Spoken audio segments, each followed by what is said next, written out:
ওমরা করলে কি কি লাভ হবে। এক নম্বর, ওমরা আল্লাহ তাআলা কোরআনে বলছেন তোমরা ওমরা করো, ওয়া আতিমুল হাজ্জ ওয়াল উমরা, এজন্য আমরা ওমরা করব।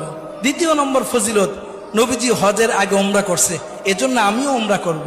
তৃতীয় নম্বর, যেই ব্যক্তি ওমরা করবে ওই ব্যক্তি নবীজি বলছেন সে যেন আমার সাথে সাক্ষাৎ করলো, সুবহানাল্লাহ।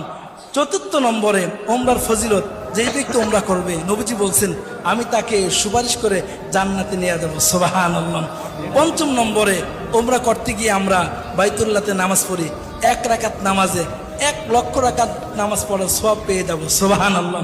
6 নম্বর ফজিলত হলো দুনিয়াতে থেকেই জান্নাতি জিনিস এর মধ্যে চুমা দেওয়ার সুযোগ হয়, যেটা হলো আসওয়াদ পাথর, হজরে আসওয়াদ, এর মধ্যে চুমা দেওয়ার সুযোগ হয়। 7 নম্বরে, ওমরা করলে জিন্দেগির গুনাহ মাফ হয়ে যায়। 8 নম্বরে, ওমরা করলে দোয়া কবুল হয়। 9